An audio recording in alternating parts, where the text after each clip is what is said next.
This is David Pakman and Destiny in the middle, and Cenk Uygur on the right from the Young Turks arguing. Cenk Uygur is turning right-wing right now. It's crazy. So I want to listen to what they have to say here. There's a big, long argument, apparently, a 40-minute long argument on Pakman's channel.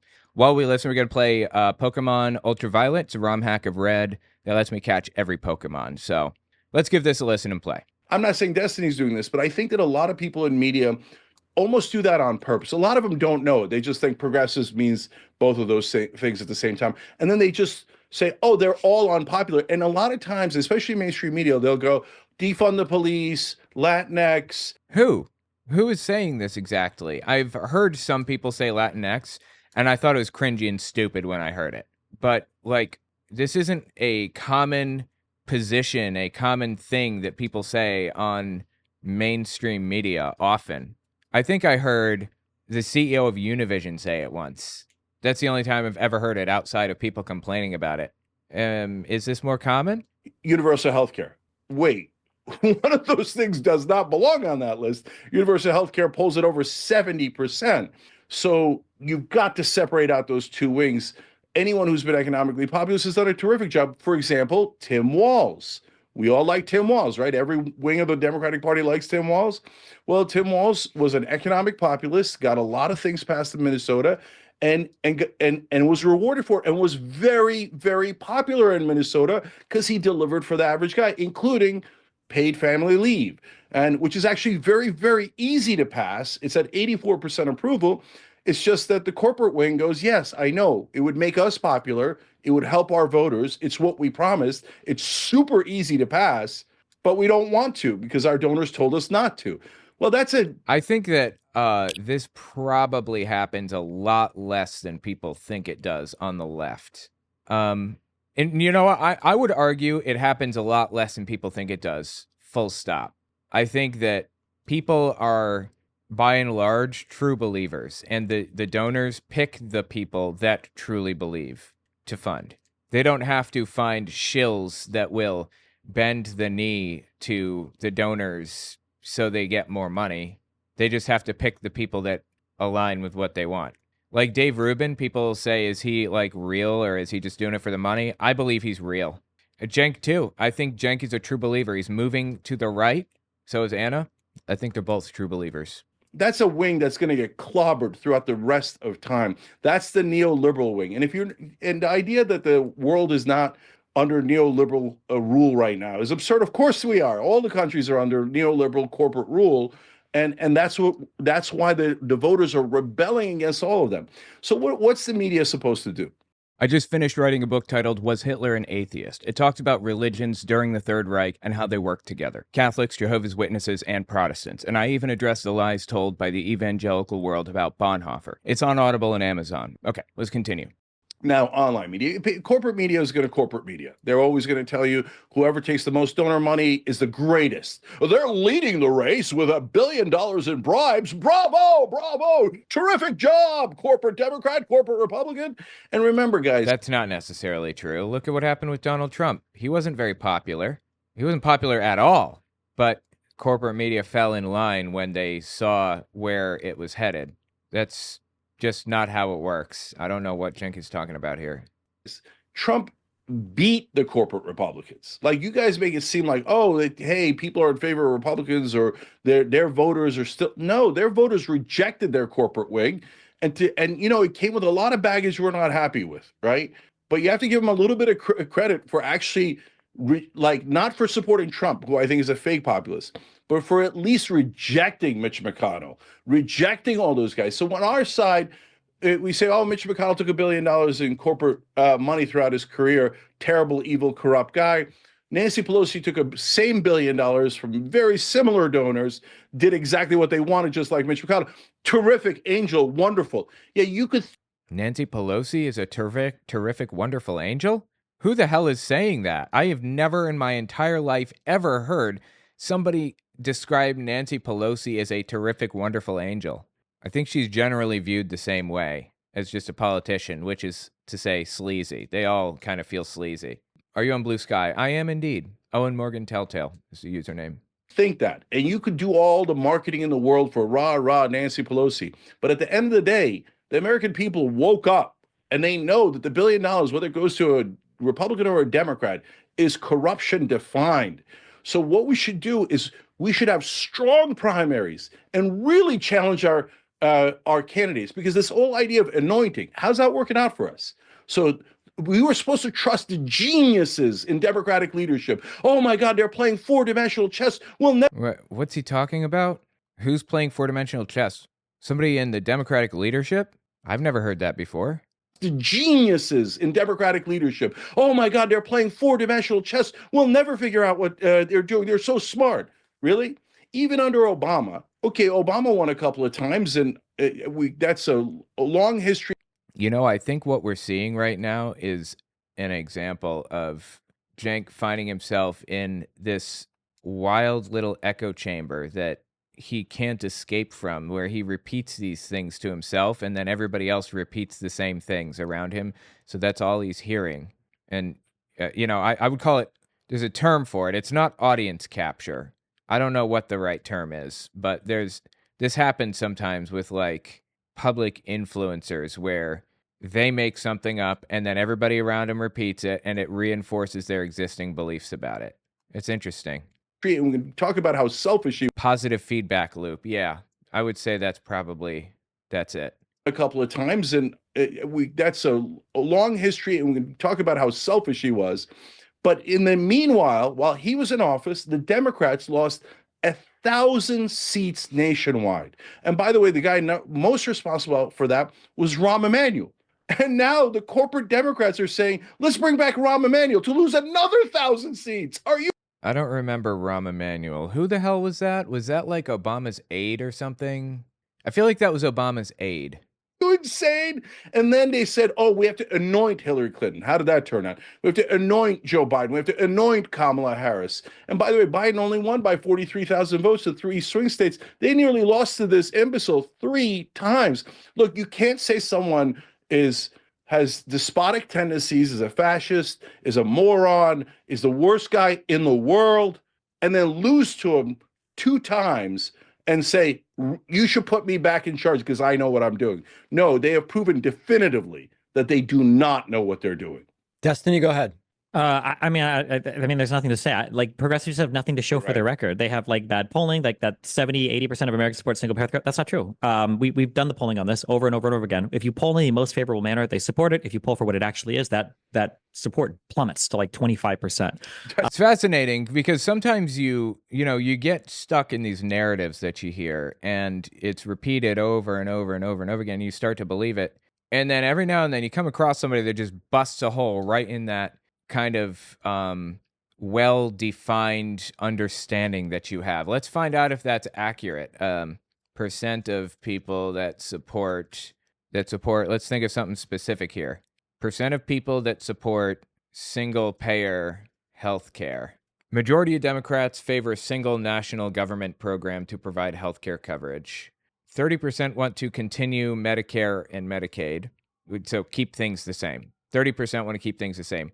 6% say no government involvement of any kind, not even Medicare or Medicaid. 26% say a mix of government and private programs. And then 36% say single national government program. 36%. Majority of Democrats favor a single national government program to provide health care coverage. So here's the question. Is it the federal government's responsibility to make sure all Americans have health care coverage? 63% say yes, the government is responsible. 37% say no, the government is not responsible. Yeah, no, this is everybody. The whole country polled in 2020. 36% of the country says there should be a single national government program. 26% say there should be a mix of government and private programs. So there should be a public option. If you can't afford healthcare or something, you should be given healthcare if you don't have the money for it. That's not single payer. That's not socialized healthcare. That's a middle ground. In fact, that's what we have now, I would argue, because there isn't a public option, but the government is funding healthcare if they're subsidizing it if you don't have it. So that's kind of what we have now. 36% of the country, only 36% wants better healthcare than we have right now. On the other hand, 30% say we should continue Medicare and Medicaid and have no other subsidies. And only 6% say no government involvement of any kind, including Medicare or Medicaid. Just get rid of those. Among Republicans, 15% say we should have single-payer health care, basically. 18% say we should have what we have now, but they probably don't even realize that we have that now. 54% say just continue Medicare and Medicaid, and 11% say no government involvement of any kind. Get rid of Medicare and Medicaid. That's Republicans. 66% of Republicans say no, government is not responsible, so scale back what we have. And 34% of Republicans say keep what we have or make it a little bit better. Among Democrats, 54% say make the healthcare system better. 33% say keep it as is. 10% say scale it back. 12% say get rid of it. Get rid of any healthcare assistance at all. 88% of Democrats say keep it as is or improve. 12% of Democrats say scale it back or erase it entirely. That's what this graph is telling me. And this is from 2020. And there was actually a pretty big shift from 2019 to 2020 in favor of reforming healthcare, surprisingly. So anyway, interesting. Let's listen to what Destiny said one more time just to see how that matches up with the data that I just found. Support single payer healthcare. That's not true. We've done the polling on this over and over and over again. If you poll in the most favorable manner, they support it. If you poll for what it actually is, that support plummets to like 25%. That's not remotely true. Okay, for what it actually is, among Democrats, 36% say improve what we have. 36%. 63% say keep it the same or improve it a little bit. So Destiny kind of overshot it a little bit by saying 25%, but yeah, it's only 36% of the country. 54% of Democrats. So maybe Destiny, I'll give this one to Cenk. I think Destiny's wrong here. That's not true. We've done the polling on this over and over and over again. If you poll in the most favorable manner, they support it. If you poll for what it actually is, that support plummets to like 25%. That's not remotely true. It is absolutely true. I don't remember if it was You're arguing against Democratic policies. It's amazing. Why don't you just join the Republican Party? Well, that's what Cenk is doing. Why don't you just join the Republican Party? We're So not let me arguing just about whether or not the interject one policy thing here. is good or bad. Well, If I hold can on, interject one thing Oh here. yeah, go ahead. From what I've seen, the polling Cenk mentions does exist around Yeah, it seems like Cenk is right here. 70-75% support. The polling I've seen with what we might call more specific wording, it's not that support drops to 25%, but I have seen it drop to more like 48 to 50%. I do think a lot of it's Again, I pulled it up. It's 54%.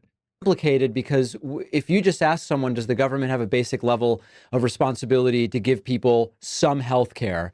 Most people say yes, and also a lot of them don't necessarily know what that means. I don't know that we're going to solve whether it's a good policy based on 3 different polls that ask it in a different way. I don't know. I've seen the polling. Well, no, yeah, I understand. I'm just saying that, like, if you want to, if you want to actually pass any policy or do anything, you have to have an actual realistic understanding of what it is Americans even think before you even begin to go down the path of how do we implement it. And the reality is single payer healthcare. When you ask somebody, do you think the government should provide health insurance for people? That polls incredibly well. Yes. When you ask, should the government be, the second question, there were all 3 of these were listed in I wish I could remember the name of the polling firm, but this is around. I think it's the Kaiser Family Foundation that it might be that. There's a second way of asking it that's more neutral. Of like, do you think that the government should be? Do you think that the government should be able to offer insurance or something for all levels? Something like that. But then the Pew poll that I see basically asked, should there be a mix of government and private programs? So should the government provide a public option effectively? Third question is, should the government be the sole provider of insurance and ban private insurance? And that one is incredibly unpopular. I think that's the ban private insurance. It's like even countries that have universal systems, they don't ban. Most of them don't ban private insurance. So I don't even know why that would be included necessarily. Because that's what Bernie's plan was. Bernie's plan for healthcare was the furthest left plan of any country that would have ever existed on the face of the earth. Is that true? I don't know about that. Was Bernie's plan to ban private healthcare? I know that it was basically to make it so that everybody had the same health care, but I don't think that Would it be illegal under his plan? I'm not even sure. Maybe. There is That's no other A, plan. not true, and B, you really sound like a Republican. That's You sound great, like but I Mitch actually read McConnell the right now. policy, okay? So Bernie Sanders' plan included things like no copay for drugs and covered things like vision and dental and provided for a single means of both insurance and I believe delivery medicine throughout the entire country. It was more left than any other medical plan on the planet. Which isn't bad necessarily. I'm down for that. It's just that Destiny's correct in saying that not many people are down for that. Not as many as people think, unfortunately. I do agree with what you're saying, Pacman, that there are multi-payer systems. I'm a big fan of either a public option or even a single-payer system, depending on how you administer it. I think it's fine. Medicare expansion, all things are fine. But you have to be honest about, like, where is the electorate at? How do they feel about these things? And you can't just constantly blame donors and billionaires and even like this huge cope of calling Trump a fake populist. Trump is as populist as they come. He is 100%. He absolutely is. He's a right-wing populist. He's a fake left-wing populist because he's not trying to be a left-wing populist. So in that sense, he's not even a fake one. He's just a right-wing populist. one man against the system who's telling you that he's going to fight and take it all down as one person. Why is he shaking his head? That's exactly what Trump is. He is one man against the system who's telling you that he's going to fight and take it all down as one person against all the corrupt donors and everything else. This is as populist as they possibly come. Populists become dictators. This is what populism is. It's the precursor to things like fascism or authoritarian regimes. You always get these like strong. Yeah, no, he's right. He's absolutely correct here. Right, Ben. Yeah, that's a great strategy. Do things that are unpopular. I mean, he's winning that's not what populist means, and he knows that. What he's saying is popular. I'm a popularist. But what he really means is he's a populist. They're two different things, obviously. This is a scumbag thing to say, in my opinion. He knows better. Cenk knows better. To call himself a populist, he must know better, right? He's like strong, great men. Yeah, that's a great strategy. Do things that are what does Cenk think that populism is exactly? Does he just think that populism is doing things that are popular? Because if that's what he thinks it is, then he's wrong. I mean, he's winning elections on it, so yeah. And then go ahead, Destiny. Yeah, I was just gonna say, you ruined my train of thought. Go ahead. Sorry. The last thing I wanted to ask Pacman about. ruined my train of thought. The last thing I wanted to ask about involves sort of both of you on Twitter. This is my worst nightmare right here. Hosting something and everybody keeps talking over everybody else by accident. And they keep going, what? I was just going to say, it's terrible. Oh my God. Oh, gotta feel for him. The last thing I wanted to ask about involves sort of both of you on Twitter. Cenk, you kind of went mega viral for responding to Elon Musk and saying, hey, put me in charge of slashing that Pentagon budget. Elon actually replied. He asked for suggestions. Don Jr. replied something like, this is being considered, or it was considered. Destiny, you responded to the entire thing by saying sigh, S-I-G-H. I think my first question to you, Cenk, is, do you think they genuinely want to cut defense spending, or this entire Department of Grifty Edgelords thing is just really about cutting social programs at the end of the day? That's it. And also, cutting the Pentagon is solely intended to help their allies, not America's allies, Trump's allies, which is to say Russia and Hungary and the Philippines. What's his name? Oh my God, it's on the tip of my tongue. Who the hell leads the Philippines now? I know so much about this guy. No, it was not Marcos. I mean, Marcos may be leading it now, but there's another person that was in charge before Marcos. Duterte. Oh my God, it was Duterte. Yes, Duterte. That was the guy. He is out, right? But he's a horrifically awful, evil, dictator-like figure when he was in. And Marcos, isn't he the son of a dictator? What the fuck is with all the dictator family members coming in now? They should be like exiled from politics entirely forever. Like, isn't Mussolini's like grandkid or something involved in politics now? Mussolini was a fucking monster. Nobody liked him. Do you really think the Pentagon is something they would cut? So let's look at this conversation, right? So okay, I thought that's what we were all doing, looking at it. First of all, why do I call Trump a fake populist? Because he goes rah-rah, average man, which I think is smart political strategy, because he's focusing on things that are popular. That's what populism is. Wow, that's wrong. No, it isn't. You are incorrect, good sir. Have you ever read about populism to any degree at all? This is actually really interesting. I'm super into this. Popular and populism sounds the same, must mean the same thing, right? Well, I wonder if Cenk really knew what populism was, I wonder if he would be a populist still.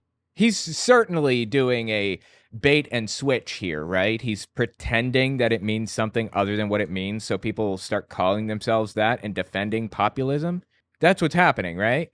Rocket science to figure that out is to the correct electoral strategy. But then when he gets in office, what's Oh, hey, we got a Filipino in the chat. Luke. Marcos was our dictator. It was part of the end of the Vietnam War goals. Install dictatorships in Southeast Asia to counteract the Asian tiger or whatever. Really? That's interesting. I didn't realize that. Doesn't surprise me, though, to find that the dictatorships that took control in Southeast Asia were the result of the United States. It was the United States doing. Honestly, I'd be surprised if it weren't the case. So anyway, you overthrow them. Like, the United States has done so much damage to the world. So much damage, it's insane. Well, may I say I'm sorry on behalf of the United States government from 50 years ago. that's what populism is. It's not. Wow, that's rocket science to figure that out. Is to Well, clearly it's a little bit more than your mental capacity to figure it out. the correct electoral strategy. But then when he gets in office, what's his number one priority? Corporate tax cuts and delivering for his donors like Miriam Adelson. He Who are we talking about? Are we talking about Joe Biden? put in Marco Rubio, Elise Stefanik, Mike Waltz, Mike Huckabee, all Team Miriam, neocon war hawks. What happened? I thought you were anti-war. And part of what I'm doing here, I mean, Biden is anti-war. He pulled us out of Afghanistan, and he didn't start a new one. I'm not sure what he's talking about. is some of the right-wing populists actually do agree with us on some issues. So, for example, anti-corruption. When I point out that Miriam Adelson gave Trump $137 million, and then he gave her 4 appointees. Oh, he's talking about Trump taking money from these people. Well, yeah, I mean, Donald Trump did up drone strikes and stuff, right? So that's on him. Biden did not. People, even on the right wing, go, yeah, that sucks. And that, we don't agree with Trump there. And that's a stunning turn of events. I've never seen that happen before, but it's actually genuinely happening online. And you should give them some credit for that. Now, No, they don't get credit. You know why they don't get credit?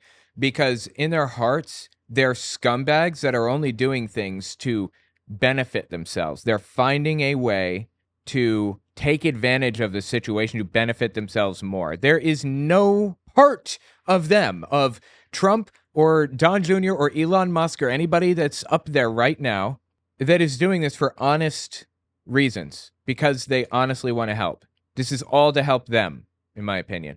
on cutting, what I'm asking is, do you guys really mean it? And so if you really mean it, most of the corruption is in the Pentagon. So that's where all the pork goes, because if you question that pork, they go, you're endangering our national security. You're putting all of our lives on the line, et cetera. So they stuff it full of pork. So I can agree that an awful lot of money goes to the military, certainly more than is required, absolutely more than is necessary. However, we are the military for the world. Like, we have been crowned the world's military because we are like the leaders of NATO, and NATO pays the United States to maintain a standing army of a certain size. So, yeah, I mean, that makes sense, seems to me, that we would have a large military. However, it's certainly larger than it needs to be. I'll give them that. I said, look, guys, if you're going to do cuts, let's start at the Pentagon. I can cut $400 billion overnight for you. I think that's cutting the military budget in half. That's probably a bad idea, actually. I'd be open to arguments, but, the world's a dangerous place, and actually there does need to be a deterrent present. How big is NATO military? Just go with that. Around 3.5 million soldiers in NATO. That includes soldiers from the United States and France and Canada and all over the place. How big is Russian military? 1.5 soldiers. No, I'm sorry. 1.5 active personnel. Active personnel is not the same as foot soldiers. I think for every 1 foot soldier, you need like 2 or 3 behind the lines planning, making sure paychecks get to where they're going, and making sure that like court martials happen and, people are promoted and all that other stuff. So I'm not sure how big the NATO military is total, but there are 3.5 million soldiers in NATO. And Russia's whole military is 1.5 million. Russian armed forces 1.5 million. Active duty troops, is that right? But you want to know something crazy? 3.5 million soldiers in NATO, 1.5 million presumably in Russia, right? How many people died in World War II? 21 million soldiers. 21 million soldiers, military personnel. I'm not talking about how many Jews died, how many Jehovah's Witnesses, or how many people died from the Spanish flu. I'm talking soldiers with guns, military personnel. 21 million. That might be 2 or 3 times the number of military personnel on the planet today. It was such a brutal war. Oh my God. The negative effects of World War II cannot be overestimated. It's crazy how much damage World War II did. Anyway, I'm sorry. That's neither here nor there. All right, let's continue listening here. And what it's doing is putting them to the test. Do you really mean it or don't you? And so a couple of surprising things happen from there. First of all, if you look at my comment section, right-wing populists actually do mean it. So this is going to be really, really interesting. Oh, your comment section is totally trustworthy, you see. Absolutely. I trust that as empirical evidence that right-wing populists are 100% honest, you see. Totally. Absolutely. Depending on how you count the total death toll, is about 70 million as far as I know. Yeah. I went with the absolute lowest estimate. Just because why not? That's still multiple times higher than how many soldiers we have today in the world. That is nuts, right? Oh my God. Interesting. So then Elon and Don Jr. say, yeah, we mean it too. And they follow through on at least one of the proposals that I mentioned, which was, hey, a lot of these contracts go to these defense contractors because the generals, after they retire, go to work for those defense contractors. And that's true. That's bad. I don't like that. And I appreciate that Trump is supposedly changing that. I've heard. I don't know if that's even true, but if he is, great. He's not doing that to help the country. He's doing that because he thinks that it'll help Trump in some way. Trump doesn't do anything to help the country. He only ever does things to help Trump. That's just like that's his character. It's his personality type. That gives them an incentive to sell us out and to buy all these bloated programs because they're literally going to get paid by those same companies. And if they say, yes, you're right, which is where they are today, and we should stop that, so that conflict of interest, well, that's a left-wing position that we've been arguing for 20 years. I'll take it. That's fantastic. And that's the unity that mainstream media pretended that they were in favor of, but only when they were doing corporate deals for tax cuts for the rich, etc. Now we have some potential actual unity. At the same time, I'm not a sucker. I've been in this game a long time. So is it possible that they don't cut the Pentagon and instead they cut social spending? Oh, of course. Bro, you're sounding a little like a sucker to me. Aside from that, Destiny has ADHD, I understand, and it looks like he's paying zero attention right now. So is it possible that they don't cut the Pentagon and instead they cut social spending? Of course, that's more likely, right? But at least the very first conversation we're having online about what to cut is the Pentagon. Perfect. You can't ask for anything better from the left-wing populist way of looking at it. So Destiny, tell us about the reason for the sigh. Is it that you think Cenk's being naive, that they're not really going to cut, or that he's barking up the wrong tree here? I don't think they plan on cutting. I don't even like the conversation. I feel like so many issues I have with this. When progressives and really with anybody talk, who's got a saxophone in the background? Check that shit out. I think Destiny is like a musician or something, isn't he? Didn't he get like a degree in music, something or other? Like a Mormon? So many issues I have with this. When progressives and really with anybody talks about taxes or anybody talks about budgets, like the conversation, people always talk about like taxes, like they're either this like tool of punishment or self-flagellation, or it's like this noble way of, I think that we should figure out what are the government programs. And David has a degree in economics, I believe, and he finds this tax thing amusing. This noble way of, I think that we should figure out what are the government programs that we want to fund and why. Okay. So do we want single payer healthcare? Do we want expense shield for Medicare? Do we want to do SNAP and WIC and benefits programs? Do we want to have tax subsidies for electric cars and solar? Like, we figure these things out. Once we figure that out, we have our liabilities. Okay, this is how much we owe, and then we need to figure out how do we raise the money for it. Okay, do we tax people? Do we tariff? Do we whatever? Like, how does the government fund these programs? That should be the totality of the conversation about. Just for the record, with the game, since this is ultraviolet, normally in this game you can only get one of these fossils, but since it's ultraviolet, I get both. Anyway, just kind of an interesting little aside there. Let's continue. Do we whatever? Like, how does the government fund these programs? That should be the totality of the conversation about taxes. These arbitrary obsessions with, like, we got to slash the Pentagon by X dollars, we have to slash the military. Like, why? What do we? Yeah, it's black and white. It's very black and white thinking, 100%. Do we want to reduce the size of the military? Yeah, I would say so. But reduce it in what way? I mean, research and development from the military is so useful. We have gotten so much out of military research as a society. So much shit that we have is from them. This is a super basic example, but you know those the rough part of the road where if you're going off the road, it'll go because the thing or whatever. That was NASA's invention. NASA invented those to help basically space shuttles or planes or something in some way. I don't remember. GPS also, I think, came from the military.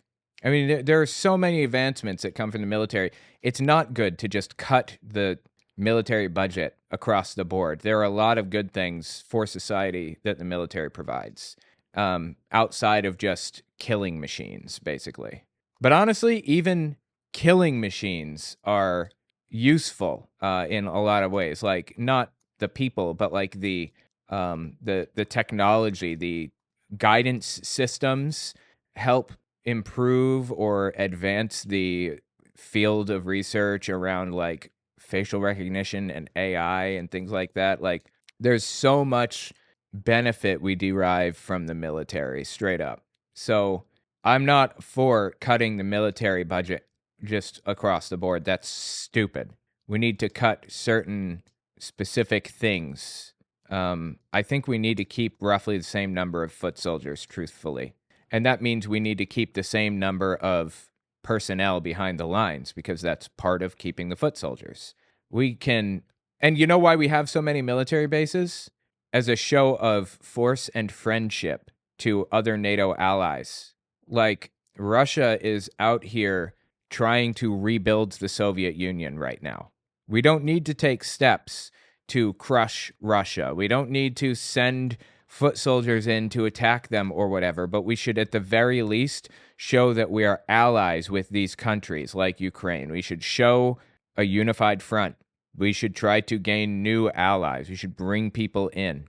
So anyway, the point is, I'm not for cutting the military budget across the board. Everything in this conversation is nuanced, which is what Destiny just pointed out with taxes. It's nuanced. It's not a punishment tool. It's not a revenue tool necessarily. There's a lot to it, a lot.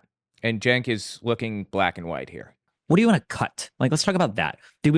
Was the F-35 program a mistake? The F-35 program was, I forget how much they spent, like $1 trillion on a plane, which is a lot. Oh my God, that is so much money. It's ridiculous for an airplane. And I understand that it didn't even do all of the things that they wanted it to do. Was it worth it? Should they have done that? I think we got a lot of technological advancements out of it. Like, we learned how to make it so that an airplane can take a lightning strike, for example, much more effectively without having too much trouble. We learned a whole bunch of different things. I mean, what were we paying for with that $1 trillion? We weren't lighting that money on fire. It was going toward research and development, so technological advancements. And at the end of the day, it was also going toward the economy. The money is going back into the economy. We weren't sending this money to Mars when we fund NASA. The money's not like leaving the Earth, never to be seen again. It's being sent back into the economy through manufacturers, steel manufacturers and whatever other things. So money that we put into NASA, we get back in a number of ways, and into the military. Money we put into the military, we get back. It's nuanced, is my point. Even the F-35, nuanced. What do you want to cut? Like, let's talk about that. Do we was the F-35 program a mistake? Do we want to have no military presence around the world? Do we shut down all of our bases? Do we want to have no more funding towards any type of participation? And then what do we actually want to cut? Because the random thing, like imagine, and it's so crazy to me too, especially because like Cenk is a business owner and all these other guys are business owners. You walk in, you ask, okay, I come into your business and you want to cut things. Like, is it just I'm going to cut 40% of my budget? Did you just fire randomly like 40% of your employees? Or like, no, well, you look at departments maybe that aren't making money. You look at parts of your business maybe you don't need, but it's Cenk seems to get this point. never just like randomly like, okay, we're going to cut half our thing today, unless you've got like a loan that's being called in and you have to pay up or something. So I mean, like that's one part of it. The second part of it is it's okay. So to be fully transparent, I'm unhinged now when it comes to dealing with conservatives. I'm more concerned about turning out base than ever appealing to these insane people. There is no principled foundation to what conservatives believe regarding anything having to do with foreign policy or anything at all. There's no, absolutely. What he just said is so important. To what conservatives believe regarding, there is no principled foundation. There's no principled foundation, period. Do you know why? There is a principled foundation, actually, to everything conservatives believe. It's just not what they pretend that it is. For example, you'll find contradictions through everything that they say. Here's an example. We want to protect children by preventing trans people from entering into the bathrooms. But we don't want to protect children by going after religious figures. We don't want to investigate organized religion when they take advantage of kids. So the answer is they don't care about the kids. It's not about the kids. It was never about caring about kids. What's it about? They don't want trans people to have rights, and they do want priests to have rights. Full stop. They never gave a shit about the kids. There is a principled base here. You just have to take a step back to find what it is. What conservatives believe regarding anything having to do with foreign policy or the military. The exact same people who will say there were no wars under Trump will ignore the fact that he hid how much more we were drone striking people in Yemen. People will say there are no more wars under Trump, and they'll ignore the fact that we allowed, the allies that we had in Syria to die. We'll say no more wars. Also, the fact that he didn't pull out of Afghanistan. He said that he was going to pull out of Afghanistan, and then he didn't. He wrote up a plan to pull out of Afghanistan, and he did not pull out of Afghanistan. He's scheduled to pull out until the next term, so that if he didn't win, he could make so that if he didn't win, he could make Biden look bad, and if he did win, then he would just pull out or not pull out, whichever. Doesn't matter. He won. He has power now. He doesn't really care, in my honest opinion. Under Trump, will ignore the fact that Iran attacked Saudi Arabia, that the United States bombed a Syrian airport, that Assad was chemically gassing his people still, that border riots were raging on in the Gaza Strip. Like, it's just... Oh, yeah, and what was his name? Soleimani, the Iranian general. Yeah, Trump killed that guy. That wasn't good. There are all kinds of military actions that Trump took that put us in more danger, that made us more hated in the world than we previously were. So this is just such a bullshit talking point. It's ridiculous. So for the first time ever, Russian troops were engaging with Ukrainian troops directly in the Donbass, I think in 2018. This idea that like Trump has some allegiance to some foreign policy position where it's like, oh, we're going to cut military spending is absolutely not true. Well, even more so then. I mean, if that's true and they'll consider cutting something because Cenk's bringing it up, isn't that a reason for him to be involved rather than saying, this is a waste of time? I don't know. I mean, hey, I'm sorry. Let me step back one more time. Military spending is absolutely not true. Well, even more so then. I mean, if that's true and they'll consider cutting something because Cenk's bringing it up, isn't that a reason for him to be involved rather than saying, this is a waste of time? I don't know. Well, I mean, what's Cenk want to cut is the question. What does he want to cut? He's a very black and white thinker. Everything is black and white, when in reality, nothing is black and white, actually. There's nuance to every single conversation. Is killing wrong? The answer is not black and white. It's not always wrong to kill somebody.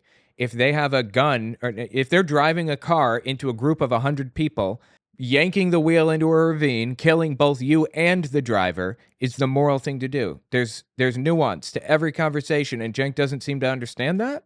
I mean, I just hope that people are aware of what I just need people to be aware of what's going on. Like if you get oh, well, they managed to cut $50 million from the military budget and that money, was like all earmarked for the VA or something. Like that's not a good thing, right? Like we want, we want something I wish that people just spoke in policies more rather than like, we need to tax billionaires because we hate them, or like, we need to give tax cuts to billionaires because they save us, or Yeah, too black and white. I agree. And by the way, I don't know if anybody's noticed this, but look at the boxes, the white boxes around these people on David Pakman's stream. One of them looks like it's 10 pixels around Cenk, and then around Pakman on the left side, it looks like it's like 7 pixels. And then on the left of Destiny, it looks like it's 3 pixels. Why? Why did Pakman do this? Who did this? Did he have a graphics designer do this? If he did, they need to be fired. This is morally wrong. we need to do that. It's like, what are the policies that we want to support? What do we want to cut from the military? What do we like? That's, I think, the more important conversations. Cenk? It's amazing. I mean, unfortunately, this is proving at least part of MAGA's point here. What? That you want to think black and white and other people think in shades of gray, and that's proving MAGA's point?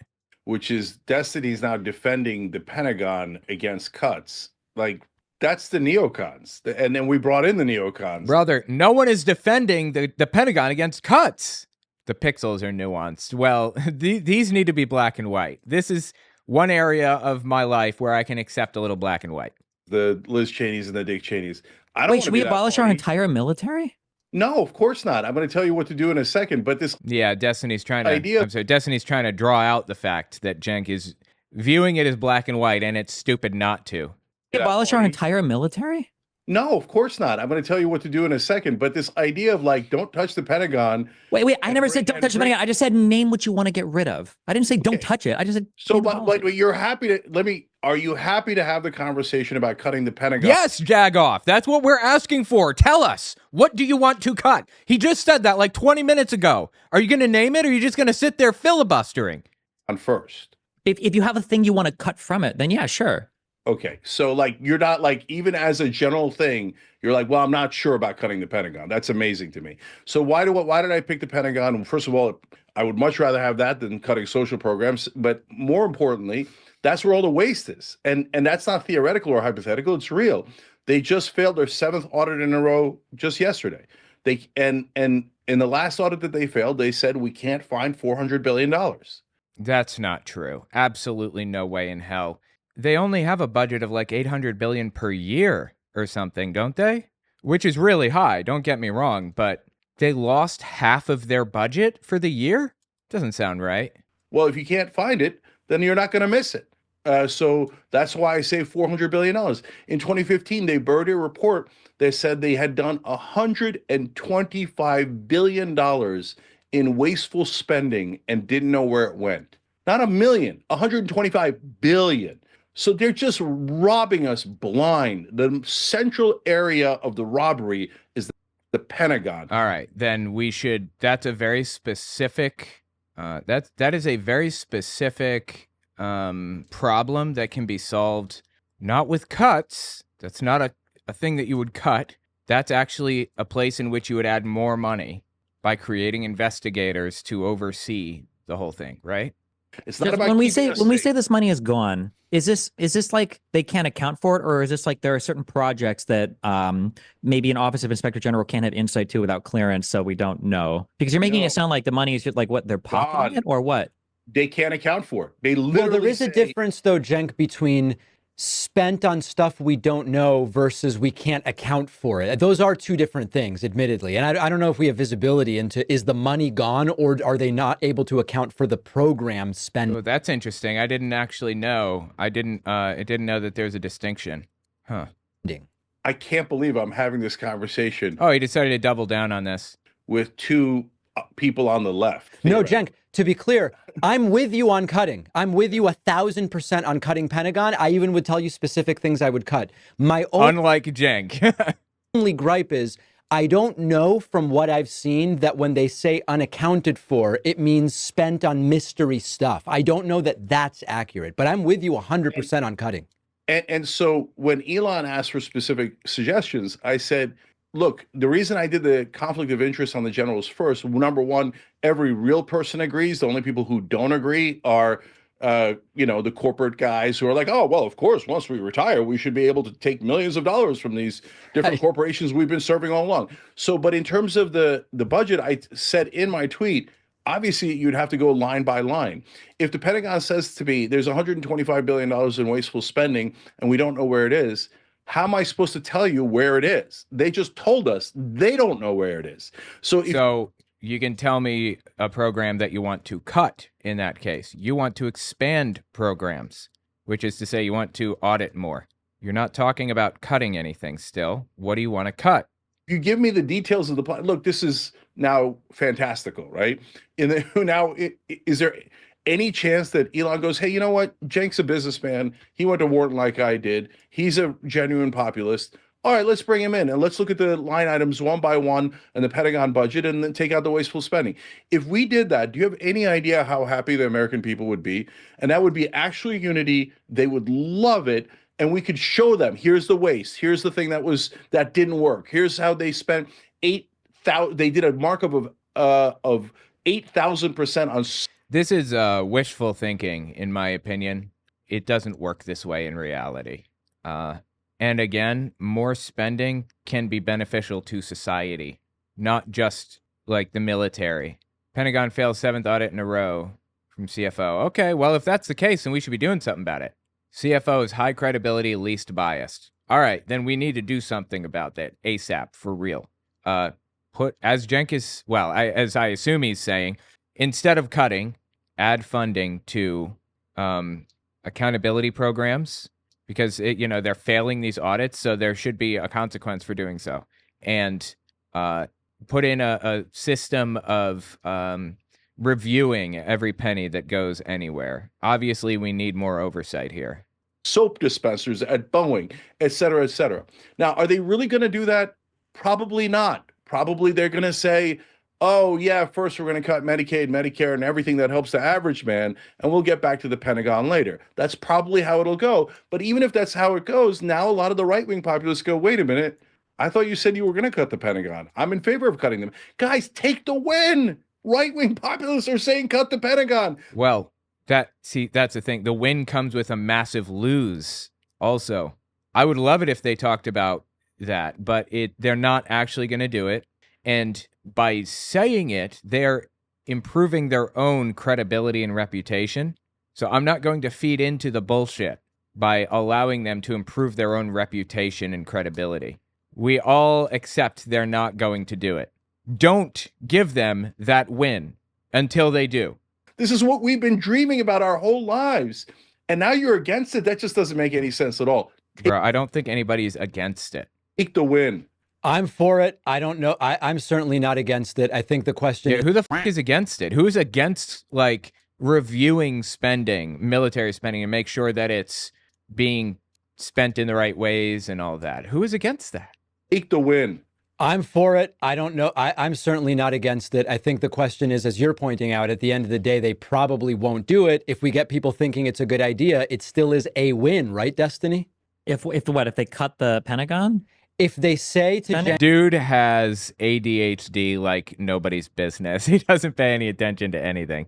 Cenk on Twitter, we're going to consider that. And then they don't do it. And then right-wingers go, hey, you said you were going to do it, but you didn't do it. That's still a win of sorts. That would never, you're implying a world where the right wing has the accountability for literally anything they do ever, which will they've never done it, but theoretically. Yeah. I mean, like theoretically, theoretically in a world where I can wave a magic wand. So I think MAGA has changed in a way that the rest of the country and media ecosystem does not understand. Here we go. You ready for the MAGA apologetics? So MAGA in the old days was yes, daddy, harder daddy, right? Why? Dude, that is just so cringy and terrible. Why would you say that? Don't say that. I would usually at this point, I rewind so that we have the full context of what's being said. I'm not going to rewind. I'm going to leave it there. I don't know what the hell was happening in the old days, but please leave it there. And so these days, does that wing of MAGA still exist? Absolutely. If Trump, the demigod, says something, they're going to change their position and support him completely. But there is a different wing of right-wing populists now. And I see them openly disagreeing with Trump on Israel, and on several other issues. The only reason anybody disagrees with Trump on Israel that's on the right is because they're Nazis, full-blown Jew-hating Nazis. I'll take it this far. I would argue there are no people that support Trump and simultaneously support Palestine for human rights purposes. Zero. I'm going to say it. I'll go there. Zero. Stu Peters supports Trump and hates Israel because he fucking hates Jews. The people on the right that don't support Israel don't support him because they hate Jews. Now, the people on the left, it's a little more nuanced. I don't think that almost any of them hate Israel because they hate Jews. I can see there being some anti-Semitism mixed in there a little bit, unintentional anti-Semitism, but it's not anti-Semitism that's driving this pro-Palestine movement. I'm pro-Palestine. It's horror at the fact that Israel is doing to the Palestinians exactly what the Germans, well, not exactly, doing similar things to what Germany did to the Jews, treating them like complete trash, demonizing them, taking them to camps and torturing them, mistreating them terribly. By 1941, I think, 1941, Germany shut the doors on the Jews and said, "You're not leaving," and opened death camps. But between 1933 and 41, they were sending them to concentration camps, like in concentrated numbers, and most often using them as slave labor, and torturing the hell out of them, of course. I don't think that Israel's using Palestinians as slave labor, and they're obviously not running death camps, but they're certainly killing them indiscriminately, and they're absolutely putting them in concentration camps, without question. Jews. So, maybe I'm wrong. And then you guys will get to say, oh, I can't believe it. You thought that there was any right-wing populist who actually meant anything and had principles. That's such a joke. They all wound up saying, no, add to the Pentagon. Let the generals take any job they want. Israel first, America eighth. If it turns out I'm wrong about that, and all the Okay, now let me step back one more time. Thought that there was any right-wing populist who actually meant anything. Let me step back even further. Now, and I see them openly disagreeing with Trump on Israel, and on saying he sees right-wing populists disagreeing with Trump on Israel. Again, no, those are just Nazis. If they vote for Trump but are opposed to Israel, it's because they are Nazis. Several other issues. So, maybe I'm wrong. And then you guys will get to say, oh, I can't believe it. You thought that there was any right-wing populist who actually meant anything and had principles. That's such a joke. They all wound up saying, no, add to the Pentagon. Let the generals take any job they want. Israel first, America eighth. If it turns out I'm wrong about that, and all the right-wing populists were frauds, and they all just fall in line and do whatever Trump demands of them, including following all of his donors' dictates, then okay, I'll own up to being wrong. No, he won't. But aside from that, here's the thing about it, all right? I'm talking a lot about Germany in World War II era right now because I wrote about it. Was Hitler an atheist? Give it a look. Amazon and Audible. Also on my website, you can get a signed copy, owenmorgan.com. Anyway, in Germany leading up to between 1919, after World War I, and 1933, which is when Hitler took control of the government there, basically, culture wars started ramping up heavily, like a lot.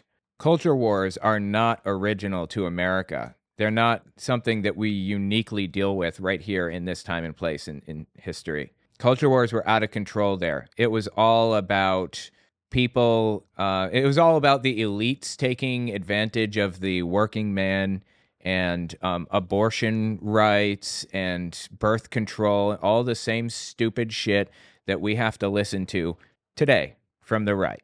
And you know what happened? Hitler and the Nazis, generally the high-ranking Nazis, they dictated where the culture war issues would go. They dictated which things would be zeroed in on. When you see a culture completely overtaken by culture war issues or by politics, it's a sign, it's a bad sign.